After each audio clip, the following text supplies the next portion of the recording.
me a little bit about growing up. Where did you grow up? Where are you from? Now, I am a Holocaust survivor. I'm 95 years old, and I was born in Poland in 1924 in a small town 30 miles north of the city of Krakow. That's the central Poland. Uh, I was born to a family where both my parents were born in the same city. All my grandmothers were born in the same city. So we've been very much established in Poland. When I was growing up, a little kid, I was a happy kid. I went to regular school, 7 years of Polish school. I was a good student. I was good looking. I had no problems with the Polish girls either. I know you're not. Okay. Are you recording already? I am recording. We're definitely going to use that. We're going to use that. My family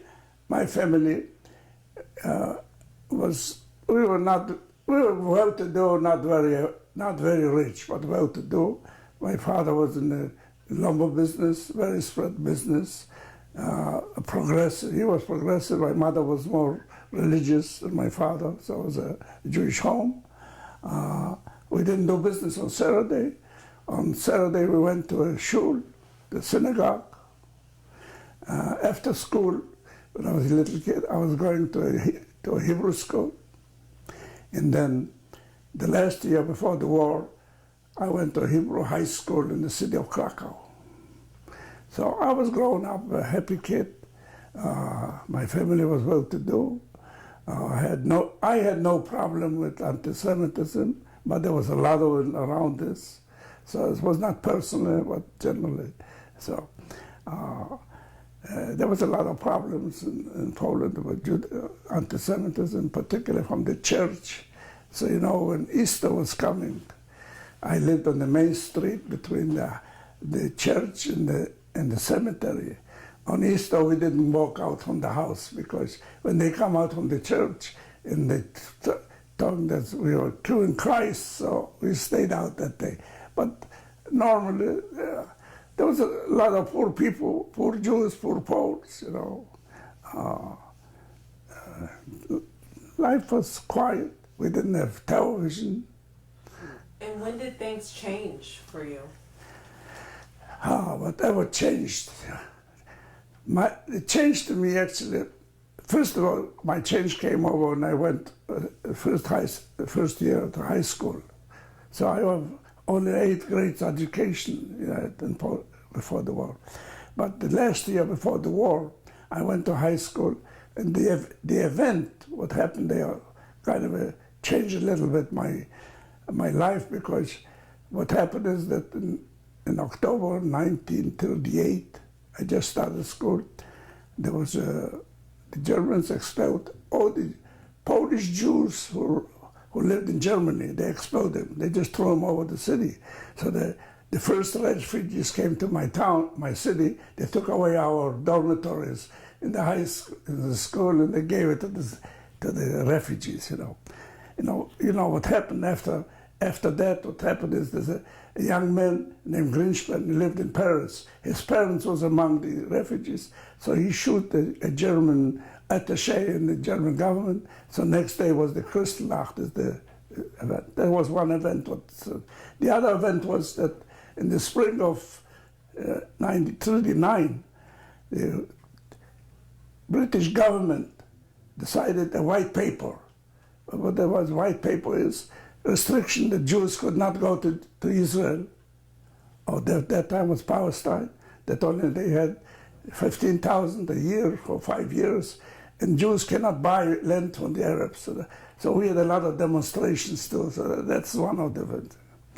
And then came September the 1st, 1939, the Germans attacked Poland, and took 5 days. They came to my town, the Germans. And that day, everything changed. Life got not the same. You took away your pay. I didn't go to school. They took away your dignity. They took away your rights. You were nobody. this, I think that was the biggest shock. That a day before you were somebody in the city, and then the Germans came in, you were nobody, you would there was no judge and jury that could do with you what was said. So, and then I spent 5 years and 9 months, 5 years and 9 months on the German occupation. First of all, in this town we lived, were restrictions. Restrictions, we couldn't get out from the city. There was a curfew that took away the business. They couldn't go to school.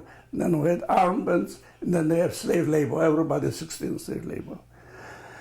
And then things got from day to day worse. In the big cities, they make ghettos. You know what the ghetto is?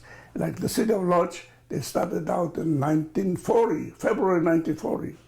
So a lot of families who were actually born in our little town, came back from the big cities. They thought maybe in the small town they'd be saved. But that didn't happen. Things got from tanks to worse, you know.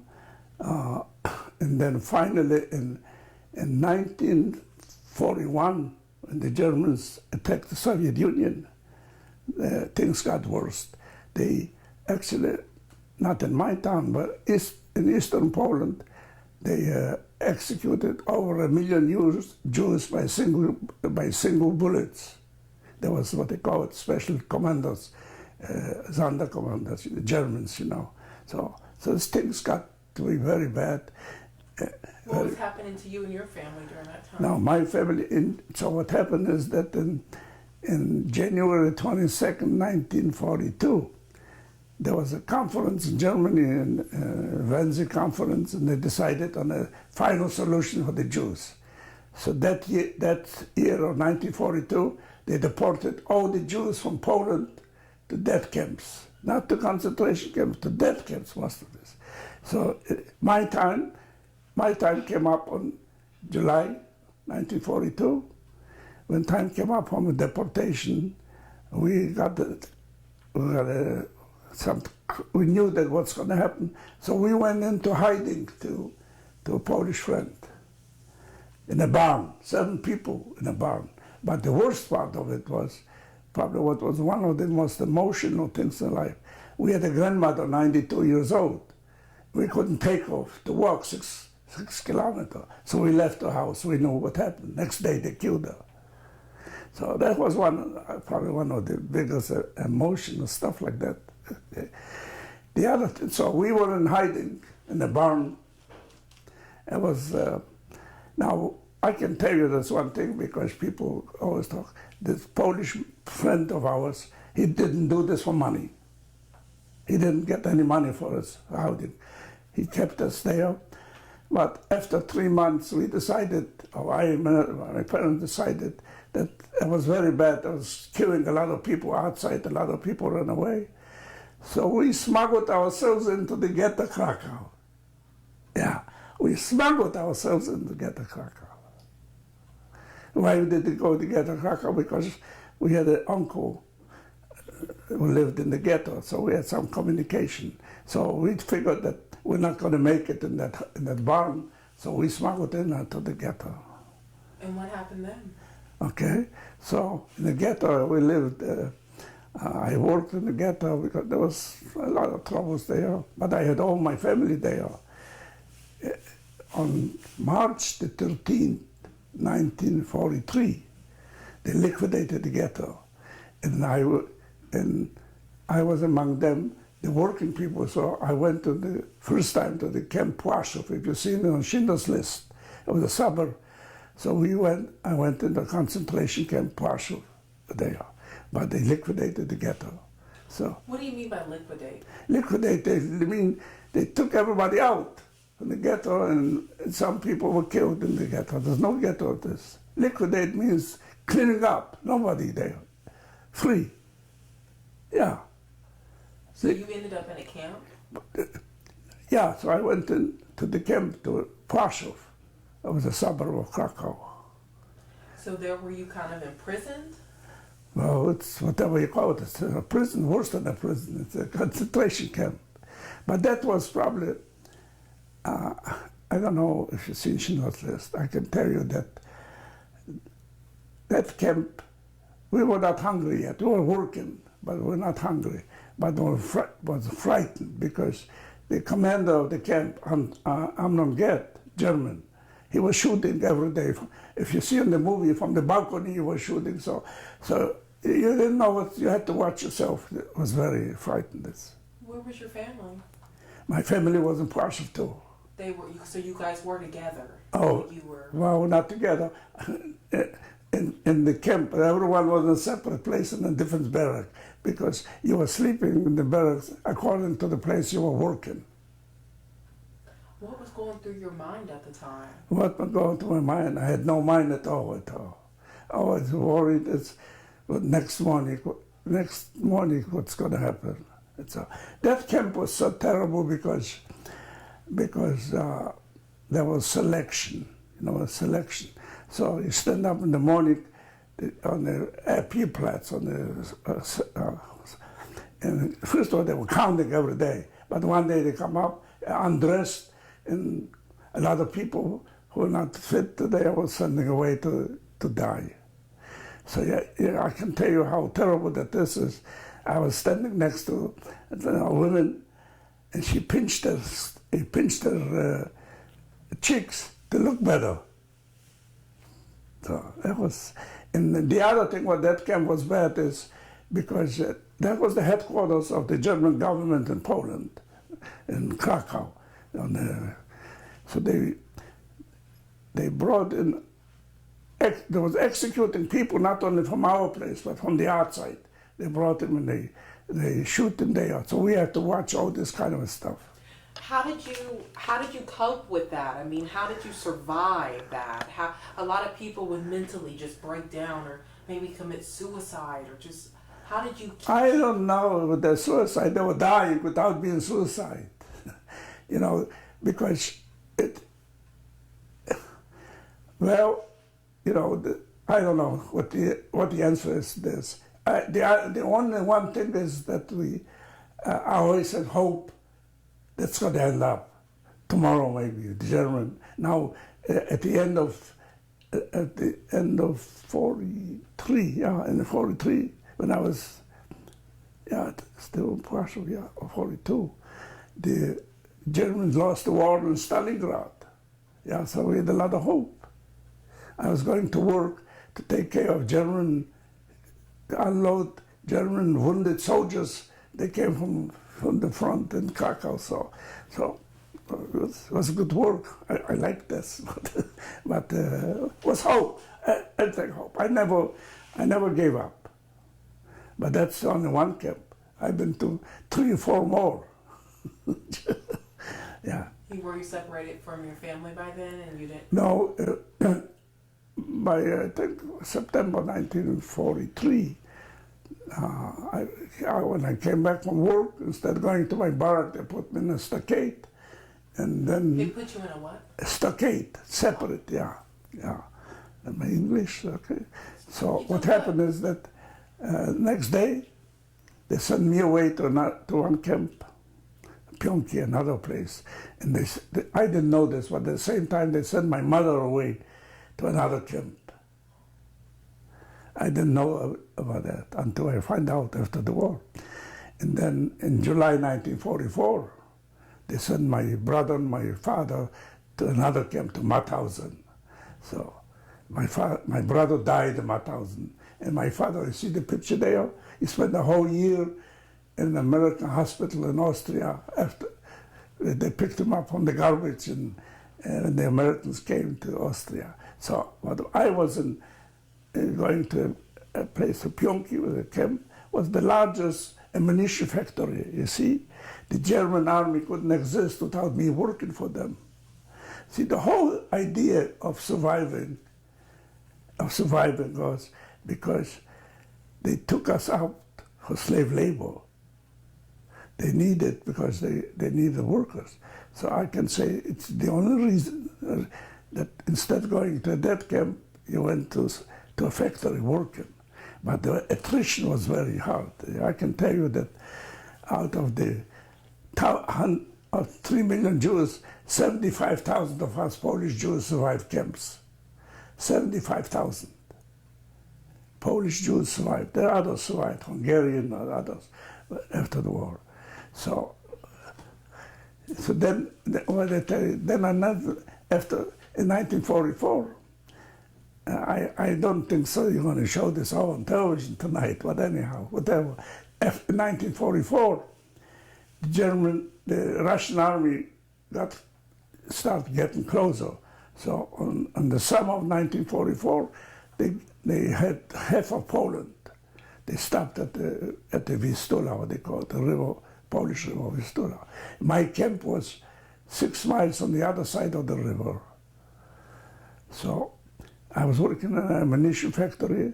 So the German manager decided, instead of going to fight on the Eastern Front, he asked for permission to move the machinery to Germany.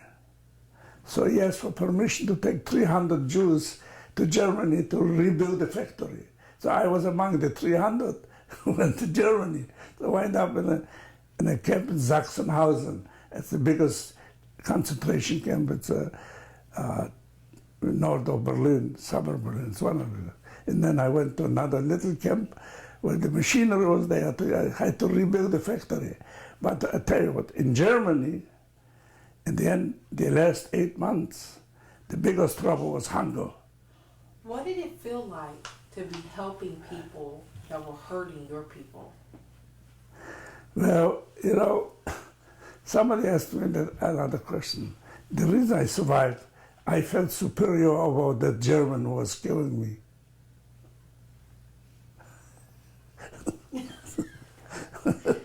Wow. Yeah. How so? But that, How so? How so? how this? How did you feel superior? Yeah, because he was a killer and I was a worker, you know. So you know, they used to tell, that's not my story, but he used to tell one of these Germans, he said, so what, after the war, you're going to pay for this? He said, well, you're not going to make it. So some of us made it. Yeah. And then at the end was the worst part of it. Hunger was the worst part of that camp there, you know. Because you didn't get food. Well, we get food. You know what the diet was? The menu. So you get up to 3:30 in the morning, you stand outside and you have to roll call. And after the roll call, I could never figure out what they worried that they lose one of this precious material they had there, you know. But that's okay. And so then you get little coffee. It looks like coffee when you get there. And then you go to work, and you come back from work, you get a soup. But I'll tell you, what's closer to war, you couldn't even find a piece of wood, and then by Sunday, get 2 slices of bread. Yeah. Yes. What did you feel like? Well, I was hungry. I was hungry. Some places we work hard, some places we didn't work hard, but hunger was the biggest problem. I can tell you a story that one day we were walking from work to the camp, and on the way was a German farmer with beets for the cows. We jumped on that, everybody grabbed a piece of meat and started eating. And we had four German soldiers. They were stunned. They didn't know what to do. They didn't shoot, but they make us put back the stuff and the thing there. And when we got back home, we got 15 slashes, you know. But well, why do you laugh about this? How do you laugh? That's how it is, you know. Yeah. So finally, in April, we were in that camp and we went out on a death march. They take us, we were walking to the north. I think they want to dump us in the North Sea. But so for 2.5 weeks, we were walking. No food given for 2.5 weeks. As we walked out on the gate, we got fresh bread, a loaf of bread for 6 people. I looked at this, I finished it right on the spot. I didn't, so no food was given. We were stealing and they fill with flowers, stuff like that. Are people that, and then the first week, everybody stepped out, they was shot. Next week, nobody got they shot. They didn't kill anybody. They didn't care. Well, we know this. What happened is that Swedish Red Cross came to pick up these people because Mr. Himmler made arrangement with the Sweden, so they stopped shooting. When the last week, the last 5 days, they walked us out. We were 30,000, 40,000 people walking, but we were a group of 2,000. They walked us in the forest. And you know, people ate the bark from the trees. Yeah, bark of the trees. And then there was a little creek there. After 2 days, there was not a drop of water left there. Hundreds of people died there. How did you survive? Well, I survived. We were two guys, another friend of mine. We were watching each other. One was sleeping, one was watching, because somebody pulled your shoes, your blanket, you know. This was not very much a pleasant place to be there. So finally, on May the 2nd, 1945, the guards disappeared at night and we were free.